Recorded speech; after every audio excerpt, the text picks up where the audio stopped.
Why should you obey laws you didn't vote for? Why should anyone have authority over you at all? These aren't just political questions. They're among the deepest puzzles in philosophy. Welcome to the big questions. Today, the social contract. Imagine you're born into a society. You never agreed to its laws.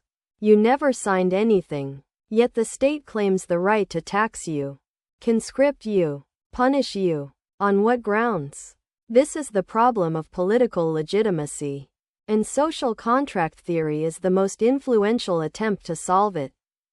The idea is this: political authority is legitimate only if it rests on the consent of the governed. The state is like a contract. We collectively agree to give up some freedoms in exchange for security and cooperation. But who agreed? When? And what exactly did they agree to? Thomas Hobbes, writing in 1651, started with a thought experiment. What would life be like without government?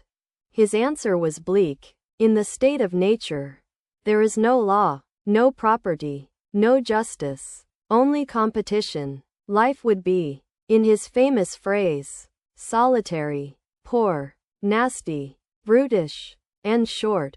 The solution, for Hobbes, is to appoint a sovereign, a ruler with absolute power. We each give up our natural freedom in exchange for security. Crucially, once we make this contract, we cannot take it back. The sovereign's authority is total. Rebellion is never legitimate. Order above all. John Locke, writing 40 years later, had a more optimistic vision. His state of nature isn't war. It's governed by natural law. People have natural rights: life, liberty, and property. Government doesn't create these rights. It exists to protect them. For Locke, the contract creates a government with limited powers. If the government violates natural rights, if it becomes tyrannical, citizens have the right to revolt.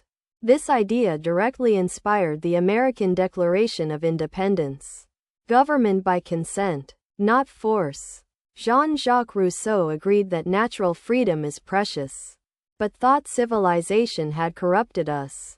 His solution was radical. Genuine freedom comes not from rejecting society, but from participating in a truly democratic one. We are free when we follow laws we ourselves have made. But Rousseau introduced a disturbing idea.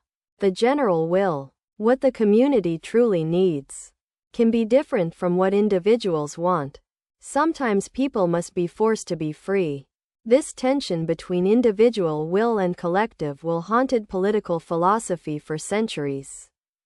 John Rawls, in 1971, transformed the debate. He asked, what principles would rational people choose if they didn't know their place in society?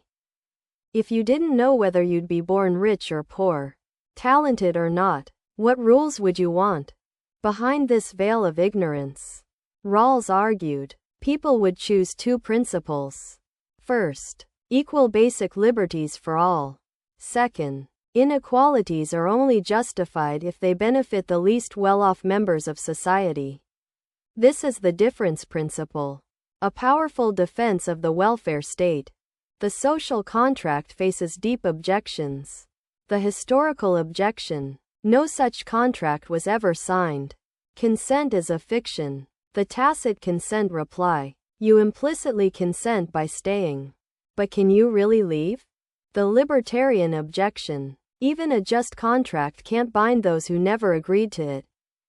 Rawls's version avoids the historical problem.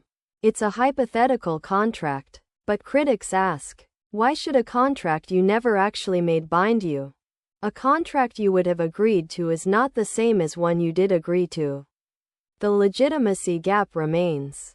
Feminist philosophers noted that the classical theorists assumed male heads of household. Women were invisible in the original contract. Communitarian critics argued that the abstracted individual behind Rawls's veil of ignorance is itself a fiction. We are always embedded in particular communities and traditions. Despite the objections, social contract theory remains central to political philosophy. It captures something true, that legitimate government requires justification to those it governs.